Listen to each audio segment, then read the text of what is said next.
শেহতীয়াকৈ যি নেৰানেপেৰা বৰষুণৰ পৰিণতিত উপনৈসমূহ ক্ৰমাৎ জলপৃষ্ঠ বৃদ্ধি পাইছে আৰু যোৱা এদিনৰ আগত যি যোৰহাট জিলাৰ মৰিয়নি বিধানসভা সমষ্টিৰ অন্তৰ্গত পুঠি নদীৰ ৰিংবান্ধ ছিঙি বলমাৰ বিস্তীৰ্ণ এলেকা প্লাবিত কৰাৰ পিছত যোৱা ৰাতি পুনৰবাৰ তিয়ক নৈৰ পানীয়ে এইবাৰ তিয়ক নগৰৰ বিভিন্ন অংশৰ লগতে মৰিয়নি বিধানসভা সমষ্টিৰ বলমা গাঁও পঞ্চায়তৰ বহু লোকৰ বিস্তৰ ক্ষতি সাধন কৰিছে। আৰু এই মুহূৰ্তত মই যি বাঁহবাৰী অঞ্চল, এই বাঁহবাৰী অঞ্চলত উপস্থিত আছো। সহযোগে দেখুৱাব যে যোৱা ৰাতিৰ পৰা যি তিয়ক নৈৰ জলপৃষ্ঠ উফন্দি উঠিলে আৰু এই জলপৃষ্ঠৰ বাঢ়নী পানীয়ে, যি তিয়ক নৈৰ বাঢ়নী পানী, সেই বাঢ়নী পানীয়ে যি বলমা গাঁও পঞ্চায়তৰ এক বিস্তীৰ্ণ এলেকা প্লাবিত কৰিছে আৰু কৃষি ভূমিসমূহো প্লাবিত কৰিছে, যাৰ পৰিণতিত এই কৃষকসকলৰ যি কঠীয়া, সেই কঠীয়াসমূহ প্ৰায় নষ্ট হৈছে আৰু তাৰ লগতে যিসমূহ পথাৰ তেওঁলোকে কঠীয়া ৰুইছিলে আৰু সেই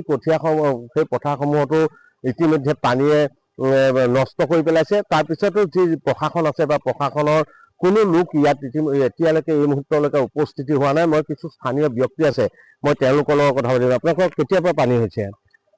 যোৱা ৰাতিপুৱাই হৈছে, প্ৰায় 11টা বজাৰ ৰাতিলৈকে একদম গোটেই পানী হুৰহুৰাই আছে আৰু এতিয়ালৈকে প্ৰশাসনে আহি আমাৰ একো খা খবৰ লোৱা নাই। কিমান ঘৰমান মানুহ পানীৰ তলত? এতিয়া 30 ঘৰমান মানুহ পানীৰ তলত আছে। পথাৰসমূহ মানে যিমান কঠীয়া তললৈ গ'ল আৰু যিমান ৰুইছিলো সেইবিলাকো তললৈ গ'ল।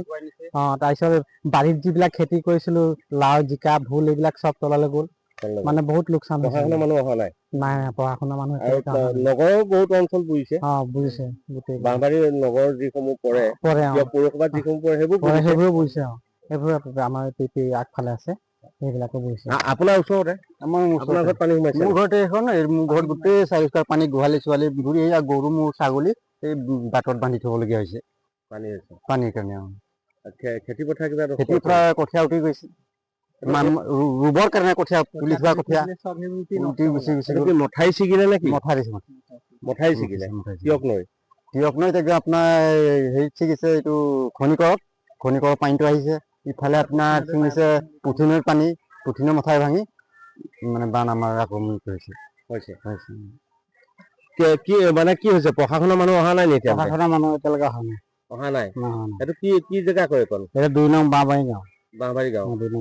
আৰু তিয়ক নগৰো বুজিছে নি? নগৰ বুজিছে। আপোনাৰ কি লোকচান হৈছে? আপোনাৰ মোৰ খেতিৰ লোকচান হৈছে, আপোনাৰ ফল মূলেদি আদি কৰি সেই জিকা চিকাবোৰ, বাকী সেইবোৰ চব নষ্ট হৈছে। কঠীয়া পানীৰ তলত।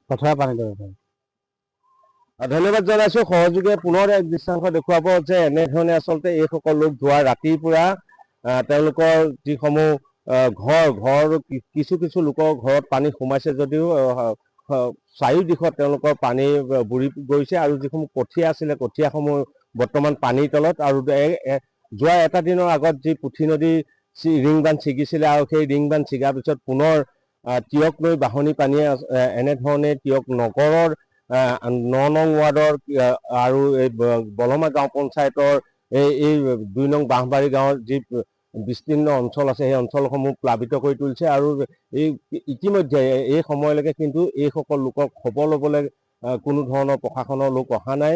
আৰু যিহেতু কৃষিভিত্তিক এইসকল লোক, এই কৃষিৰ ওপৰত নিৰ্ভৰ কৰা এই লোকসকলৰ যিসমূহ কঠীয়া বা যিসমূহ ৰবি শস্য লোকচান হ'ল, সেই লোকচানসমূহক খাতিৰ অনাৰ বুজ ল'বৰ বাবে এই সময়ত প্ৰশাসন অহা নাই। আৰু সকলোৱে এটা আহ্বান জনাইছে যে প্ৰশাসনৰ লোক আহক আৰু এওঁলোকৰ যিসমূহ ক্ষয় ক্ষতি হৈছে, সেই ক্ষয় ক্ষতিসমূহ বুজ লোৱাৰ লগতে তিয়ক নৈৰ যি বাঢ়নী পানীৰ সমস্যা, বাৰিষা হ'লেই আচলতে এনেধৰণৰ সমস্যা সকলোকে ভোগ কৰে আৰু এই সমস্যাৰ পৰা পৰিত্ৰাণ বিচাৰি এইসকল লোকে কিন্তু প্ৰশাসনৰ সহায়ৰ বাবে বাট চাই ৰৈ আছে।